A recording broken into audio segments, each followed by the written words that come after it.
are. Okay. Well, hi, my name is Farshad Maltes. I'm the Executive Director for Community Development Resources. We're a community development financial institution that provides financing for affordable housing and also for small businesses. And we'll talk about that type of stuff in a minute. Let me just tell you a little bit about myself. First, I am half Puerto Rican, half Iranian, but I was born in Puerto Rico and lived there for the first 7 years of my life. Español es mi primer idioma, so I know Spanish. So, and then I moved to Wisconsin. My parents, I lived with my grandmother for 7 years while my parents got their graduate degrees. My parents both became professors at the University of Wisconsin. So, oh, really, Wisconsin? Excellent. Yes, yes, yes. Go Badgers. But anyway, yeah. So so then I lived most of my life in Wisconsin, but then I had an opportunity to take a job in New York. Just north of the city, and I became an executive director there for Community Capital of New York, and there I did a lot of affordable housing, in particular, I'm a Midwesterner. I really wasn't a New Yorker. So I had a friend who was a headhunter who said, there's a job in Lincoln, Nebraska. And I was like, what? Lincoln, Nebraska? First, where is it? I know that's horrible, but it was like, but he said, no. Farshad, I think you'll be perfect for this. And really, it's awesome here. Just come. The trip's free, right? So I came, and the trip was free, and I just fell in love with the place. And I think the biggest strength is just the people and the collaborative attitude for getting things done here in Lincoln. And one of the things, it's one of my shtick lines, if you want to call it, but I really believe it sincerely. It's one of the reasons I really moved to Lincoln is Lincoln does not have the problems in affordable housing and in other social issues that cities like New York have or LA, right? They don't have that level of problems. But I really believe that the solutions to those types of problems will come from communities here who have people, the business community, the government, and just the community in general can work together to do those solutions. And we'll talk a little bit about some of the things that we're trying to do now, here. But that's really one of the major attractions for me in Lincoln is I think we can do a heck of a lot of stuff here and make a fantastic community, even better.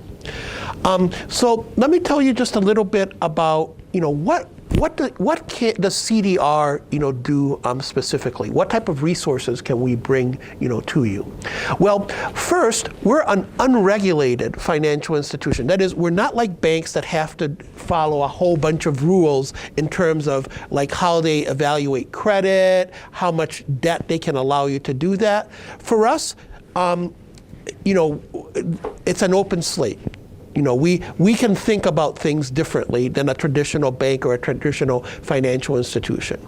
And one of our bread and butter businesses or resources is that we provide micro-lendings. That's loans of $50,000 or less. And for those loans, you do have to provide some type of collateral, but we can be very creative. I don't have a problem lending up to 100% loan to value. That is, that the value of the loan is equal maybe to the collateral that you're going to be providing. So we can be a lot more flexible in that way. The second thing that we bring to the table is that, let's say you even, to start, we don't think you qualify, right? We're not going to be like a bank and tell you, and it's cool to come to, to Southeast Community College and get technical support or SCORE, or other entities, or maybe some of the folks in this room, to help you. The thing is, we won't give up on you if you're really dedicated to crossing the finish line and getting your business started up. We'll work together. We'll provide the technical assistance to get you to the finish line, to get you to do what it is that you're trying to accomplish. So it's that technical assistance and support is another thing that we provide. But also, after we give you the loan, we don't just say, all right, you have to pay us every month, goodbye. We'll be calling you monthly, maybe bi-monthly, to see, well, how are you doing? How do you feel about the accounting, doing the accounting for your business? Can we help you with that? Maybe we can put you together with someone to put that. Because a classic issue for folks that are starting businesses is, you might be the best cook in the world, right? Or the best baker. But being a cook or a baker does not make you a good business person at all, at all, okay? And so a lot of small businesses go under because of that, even though the person is talented and makes like the best food in the world. But they don't they don't think about, the financing. And just talk about restaurants very quickly.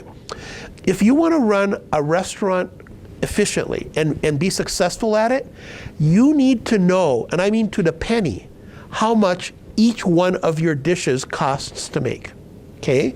And that's not something that you traditionally, if you're a cook, you think about, right? You make a recipe to make the food be good in that. And I'm not saying you should change your recipe. It means that you just have to really have that dedication and understand that that's just something that I need to learn if I want to be, successful, in doing it. And you have to kind of get that finance mindset and be able to develop that skill. And to be honest, I don't think this is something you can contract out, okay? This is something at our level.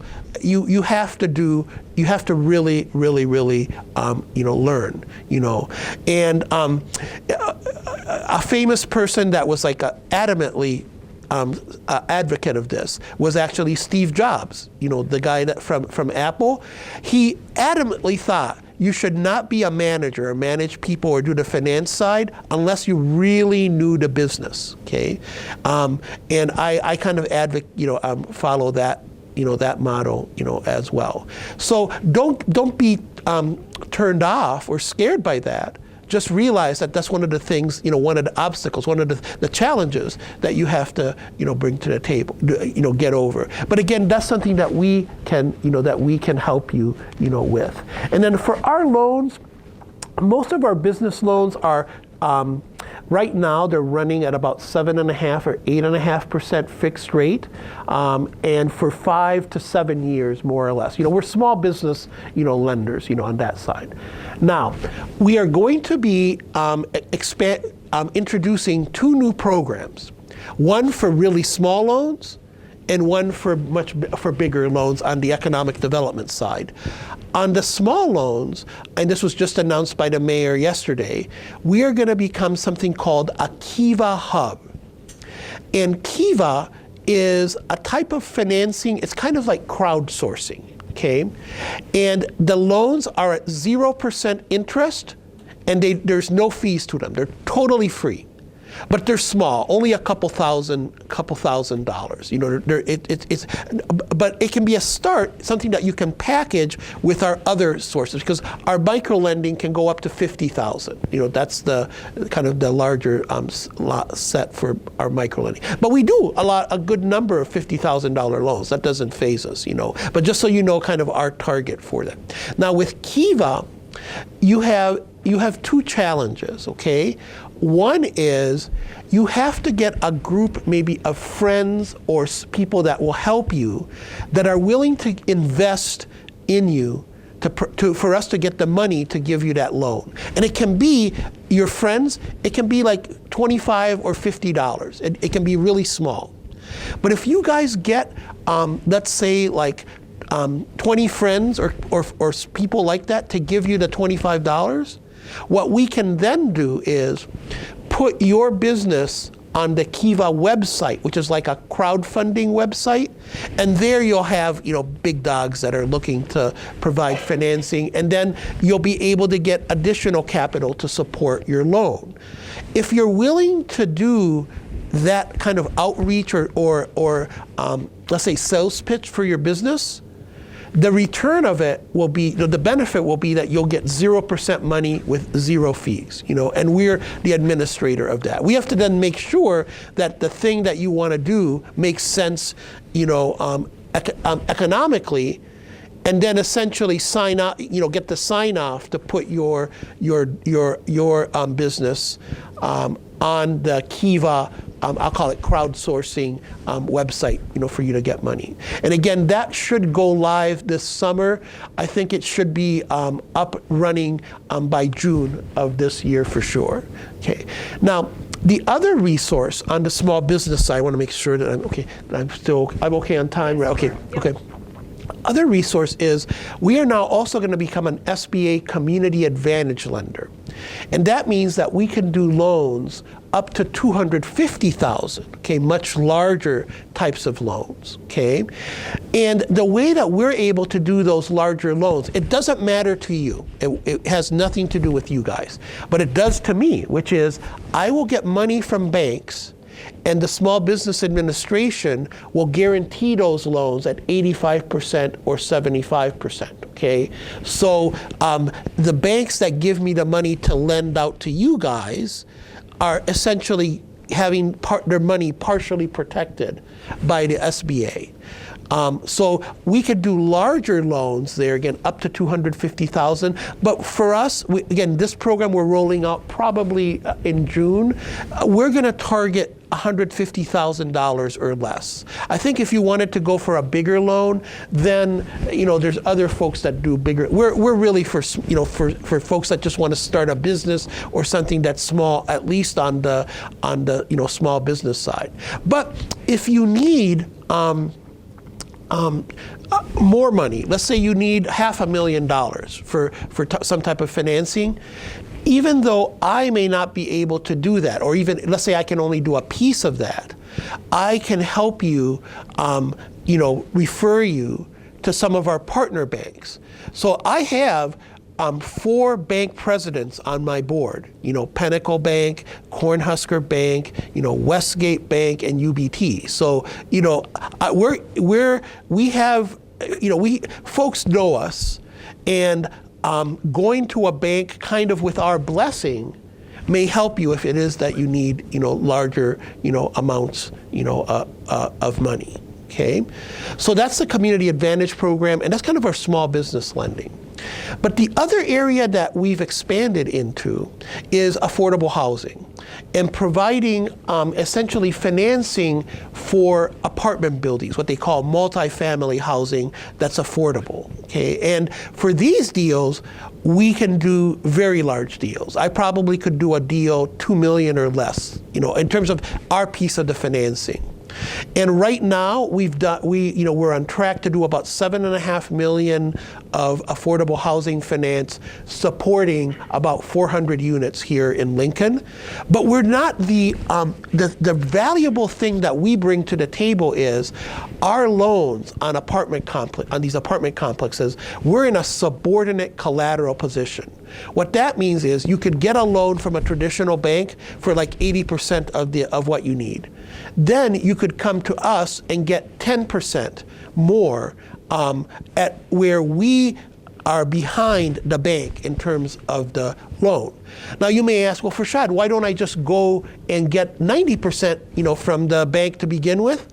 Because they're not going to give it. They're not going to give it to you. And by the way, it doesn't matter if you're a multimillionaire. This is regulatory. There's a regulation called Basel III, which essentially what happens is, if a bank wants to do a loan that's higher than 80% loan to value, I'm simplifying a bit, but what happens is they then have to put a capital reserve for that loan, which for them is like sitting money that's not making any money. They're not interested, they're for profit. They're not going to do that.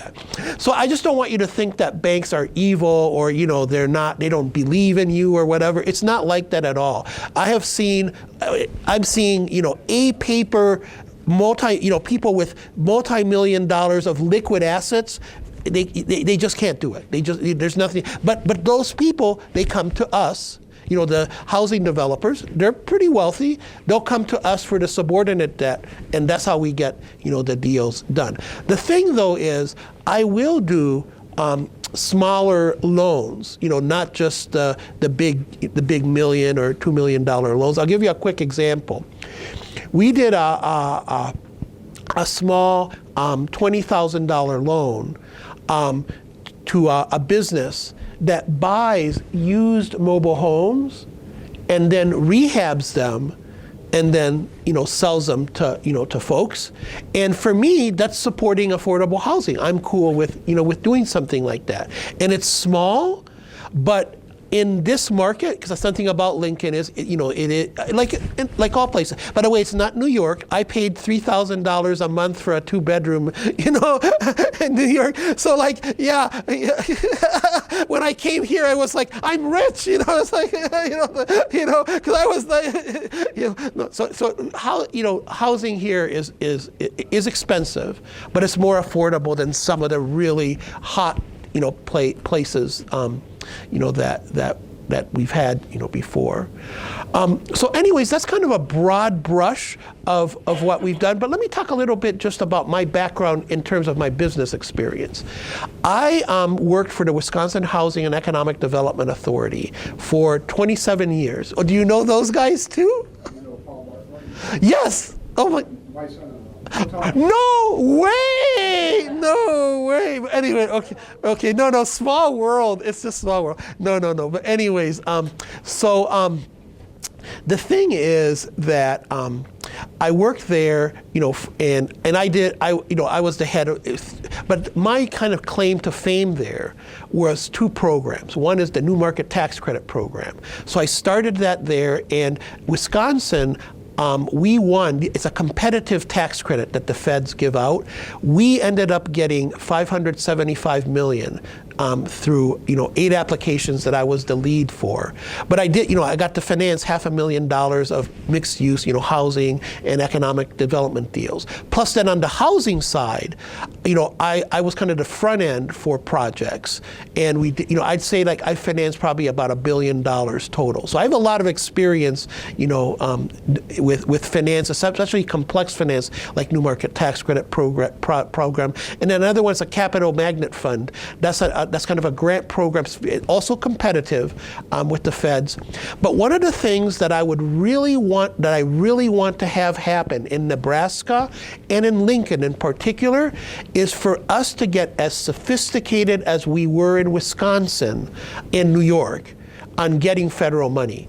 Nebraska ranks 49th out of 50 states in getting federal resources.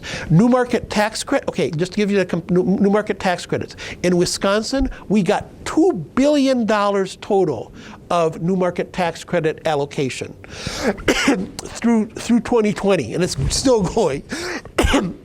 Nebraska only had 23 million, and we're talking about 26 years. That's unexcusable. We should be, and I hope I can change that. That's one of I'm like a tax credit idiot savant. I don't know very many things, but that world I know well. But also Capital Magnet Fund. It's a grant program for affordable housing. In Wisconsin, I was the lead in writing 4 consecutive successful applications for that program, where we got about $14 million of resources. Again, Nebraska though has one entity that did get a $6 million allocation, which is good. But I think in general, we need to work together to get more of those resources to the state. And I hope that's something that I can bring to the table here. The other thing I had, this is more from New York, was in New York I was financed by large banks, of course, but also by national CDFIs, like the Local Initiative Support Corporation. So I'd like to use those connections to get some of that national money, CDFI money, into Nebraska and into Lincoln in particular. But I want to we're working together with the Center for Rural Affairs and the Nebraska Enterprise Fund to promote, for example, the Community Advantage Program. But I think we also want to work together to see if there's ways that we can get more resources to Nebraska, to help our communities, here. Because I think the potential here is endless. I think that type of money can be used with so much more leverage than it can, in other communities. All right, so I've bended your ear enough. Can we open it to questions, or okay? So we'll open to any questions. Yes, Jody. Two questions. First of all, are you familiar and do you work with neighborhood? Okay, I love them. Yes, I love them too. Wayne's on my board. I know Charlie, so. Oh, Charlie is the backbone of that organization. No offense to Wayne. The second question is, personally, what got you interested in this particular field? I mean, you woke up one day and it's like, okay, this is what I want to do. What brought you to this interest? Well, that's an excellent question, actually. Okay, my track originally, when I was a youngster, was to be a finance professor, and I was a finance professor in Wisconsin, and Marquette, that, and I was happy, everything was beautiful, but then this was the early '90s. There was like real budgetary issues, and I was an untenured faculty at that time, and my position, got cut. So, and again, I want to make clear, I love teaching, and I still, when I was in Wisconsin, I'd be like an adjunct professor and do it like on the side or whatever. So I was very happy. It's not that I thought about leaving the profession, at all. So I was unemployed. I didn't have, so it was like, okay, well, you are a finance professor, right? You should be able to know something about, business. So actually, ironically, I got a political job. I became a mayor's aide for the mayor of Madison, okay? And the thing that I could help them with was all of these obscure federal programs and how to get, the money for them. So I helped them, in Madison, they needed to figure out a way to finance the convention center. So I was part of like the brain trust that figured out how to get that across the line. So then from there, I went to the Wisconsin Housing and Economic Development Authority, and I was a mayor researcher, But then I started researching, tax credits and other types of benefits that we could use to promote small businesses and affordable housing. And that's where I then was really kind of, sucked, into this. But also, there's a political element to this. I was essentially, one of the governors, Governor Thompson. I had to go in front of the governor, and I had 2 minutes to make a pitch on why we should get $150,000 to apply for this new market tax credit program, totally new program, okay? And we have no guarantee that we're gonna get it, okay? So I do my pitch, and then the governor says, all right, so you're essentially saying that I should give you money to buy a $150,000 lottery ticket. And I said, well, to be honest, sir, yes, you're right. And then he said, okay, go ahead. And it turned out to be good, And what's funny is, after Governor Thompson left, who was a Republican, Governor Doyle came, and I packed my bags because I was so close to the administration, I thought I was gone. But then it turns out that he appointed a dear friend of mine that was like at my wedding and so I got to stay even though there was a change of administrations. But then I became pretty close with that administration, again, from my technical expertise, this knowledge of how to get federal money. And then I ran a program called the State Small Business Credit Initiative Program in Wisconsin. That was one of the things that we brought to Wisconsin. And actually here, the Nebraska Enterprise Fund is the one that runs it, as well. But so I had, I really then just developed a passion for figuring out ways to see how can we use government money to really help businesses and have real impact. And I think housing does that. Supporting small businesses does that. And another thing I hope, and again, this may be Pollyannish, is in Wisconsin, the development community and the government, at least at one time, and it was bipartisan at one time, were very closely aligned. And so we passed like outstanding housing legislation that actually I'd like to have it be kind of a model for what they do here, in Nebraska, and also outstanding some small business taxation legislation, as well. And I think one of the weaknesses here in Nebraska is there's good intent, there's programs to support housing, but they're very misaligned with how businesses really need support, one, and secondly, very misaligned with maximizing the resources that the feds bring in. So essentially the value of tax credits, the way some resources in Nebraska work, it's harder to really maximize that. Okay, I've bent your ear too much on that. So I hope I answered your question in some way. About 3 questions. Oh, awesome. I don't know, do you know Paul and Rebecca living here? No! Oh my God. He's getting involved in community. You've heard of the Lift. Yes. Well, he's part of Lift. We'll talk after. Yes. Oh, it's such a small world. The question that I wanted, and Rebecca, his wife, Okay. adjunct here at SCC. Wow. What a small world. Anyway, that is. But under the housing, and I think part of Nebraska's philosophy is what are the strings that are attached to these government loans, these government dollars? I think being a conservative state that it is, we moved here from Minnesota. I grew up in Wisconsin. Okay.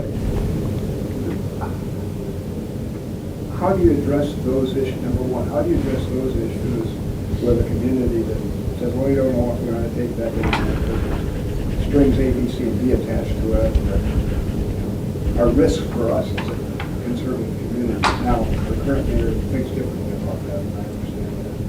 So as you're looking at bringing all these programs to the community, what barriers do you see that you're going to have to address to make it happen? Well, one is educational one, because I'll be clear on this.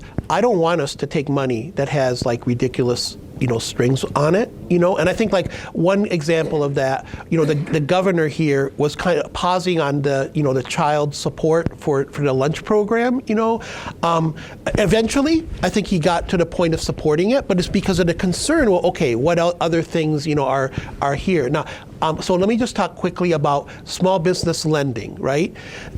There's no strings, actually. Any strings are with me. I have to pay back the SBA. This is not grant money to me. These are hard. In other words, the money that I get to lend you guys for small business, that's hard. That's a hard loan. I have to pay it back. So when you say you have to pay it back, where does that come from? It comes How are from. you funded? I'm funded for small business lending from 2 sources. One is the Small Business Administration, and I can borrow from them almost infinitely at about, right now at about 2.5%. And then what I do is I lend it to you guys at 7.5%, and that spread is what supports, our operations. But that loan is hard. I can't like write it off, or it's not a grant. That's a hard loan. So I have to be responsible in how we lend that money. And then I also get money from banks. Banks will get Community Reinvestment Act. You picked the 4 best. Yeah. All right. Awesome. I shouldn't say that. Just another smaller, good bank. Right. 4 larger. Right. Under USDA, I'm sorry. Go ahead. I'm sorry. Under USDA or under housing, is that subsidized under USDA? I'm not under I don't do USDA, financing, and they do mostly more, residential. What I work with is there's 2 federal tax credits. One is a 9% tax credit, and they're called tax credits, but you guys, for even the developer, the person that's going to do the apartment building, they sell the tax credit to an entity that has tax obligation and can use it, usually large banks that then what they call re-syndicate this stuff. But all that doesn't, here's what matters. A 9% tax credit gives you about 80% of the cost of building a project. You're going to get a check written from that tax credit investor. They're just going to pay you 80% today to collect 100% value of the tax credit over 10 years, okay? So it's a net present value thing. But what it matters... That's underwriting. Yeah, that's what's under it. So they get so these deals are incredibly safe, right? That's at 9%. A 4% tax credit deal, same idea. Let me go back. 9% tax credit, incredibly competitive. They're distributed by the housing authority of the state. So here, NIFA or WIDA when I was in Wisconsin, right? Very, very competitive, okay? Very hard to get, but very lucrative. You can see why. 4% tax credits are non-competitive. That is, you can get as much federal 4% tax credit as you want, but you can only get about a 30, in Nebraska, I'm hearing 28 to 30% of the cost of a project are covered from the tax credit equity, coming in, and then about 50% from a required bond. Okay, so that's 80%, but then there's a gap of 20%, and here's where I come to the table. I provide that subordinate debt to get those projects across the line, because the bondholders will not share. They won't go pari passu, shared first position. So even a bank that would want to lend to them can't, wouldn't be able to do it. So that's why they need the subordinate. Now, but what's the string there? The string there is you have to keep those. You have to provide. You have to rent to people that are either at 80% or 60% of area median income. That's the catch. And you have to do it for the federal government for 15 years.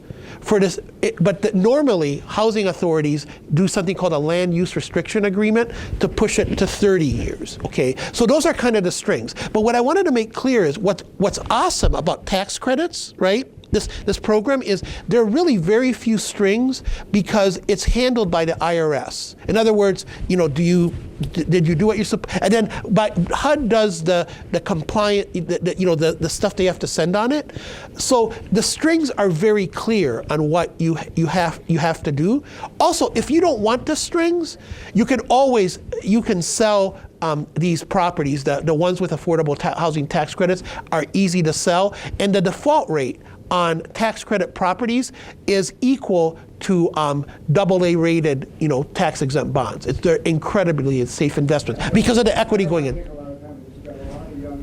I'm sorry, sir. How does the support dollars, I have that on the front end, what underwrites the dollars, I understand the crowdsourcing. Oh, you mean the Kiva? Okay. Yeah, the Kiva. How does that get under for their benefit, and what can they? How can they best use your resources? Yeah, for the Kiva loans, they're uncollateralized, so you don't have to worry about putting your car or a second on your house or whatever. So that's one benefit of that, also, the Kiva notes though only have a 3-year term, so they're short term, and then 0%, no fees, and no cost essentially. You just have to pay back, the loan. Now, for the underwriting for us, we like to lend. Normally we'll do like 90% loan to value or less, and then there's something called debt service coverage ratio. What that means is you need to show me all of your debt, all the things you have to pay, right? And then what income you get. Normally a traditional bank, and again you can argue it, but more or less, they'll want at the very minimum what's called a 1.2 DCR. In other words, you want to have about 20% more money coming in than what you have to pay out. I'm willing to do loans all the way down to 1 on the debt service coverage, which is definitely much riskier than what a traditional bank would do. But I'll be quiet and let's see what other questions other folks have. Did you bring business cards? I did, even though I am running low. But yes. And on the back line, Echo Collective, we're working collaboratively with Echo. So a pilot that we're doing with Echo is we have a cohort of 6 women that are going to go through an entrepreneurship training program that we're doing jointly with Echo Collective. And if they keep their credit clean from the start of that program and complete it successfully, get a certificate and do everything that the program requires, at the end of that program, they will automatically qualify for one of our microloans. And it's a pilot that's being supported by FNBO and by Chase Bank. And so we're, again, very excited. That's great news.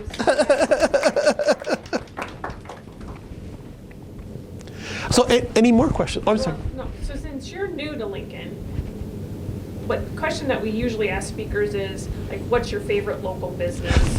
Or do you have one? Oh, yes. All right, I'll offer that Okay. if I was going to offer up suggestions. But Okay, something I love about Lincoln, and it's just one of the things, is I love diners. And you guys have some of the most awesome diners. So Penelope's is one of my favorites. I love the Highway Diner. I love Tina's. I love Virginia's. You know, there are just so many awesome diners. But Penelope's has to be probably, you know, my favorite. And I will say this, like, if you want to meet with me, I would rather meet at Penelope's than, you know, than in my, you know, office conference room, you know, whatever.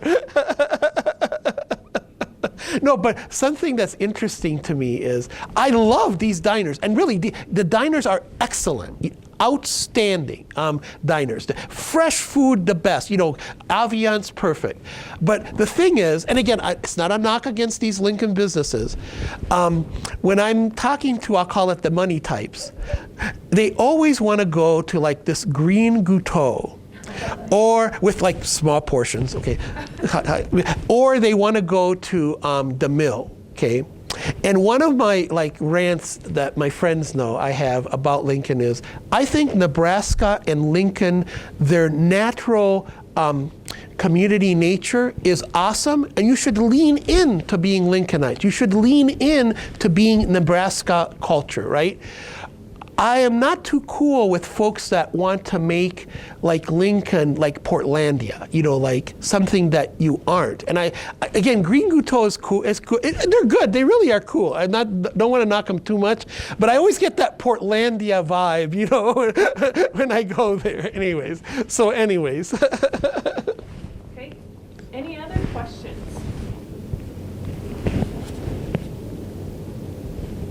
Well, thank you so much for coming and speaking to us. And I also want to have a shout out to and thank you personally for the support that you provide us. The Entrepreneurship Center, how you support us Yep. and support our clients really does make a difference. And so thank you so much for being in that partnership with us and allowing us to offer scholarships to our clients for focused coaching and things like that, because that really does make a difference. So thank you very much to you and your organization for that. Well, and thank you for providing that opportunity to collaborate. And again, to folks, if you want to do the focus, we will provide a scholarship for you to, you know, to do it. Cost should not be the reason that, you know, you deny yourself those resources. And again, I look forward to hoping we can work together to, you know, get you to realize the business that you want to start up or expand. Absolutely. Thank you so much. We appreciate it. Next week we have open networking. So if some of you aren't familiar with that, we get together, we talk about a topic. I don't know, the three of us have said before that some of those are our favorite times because we get to learn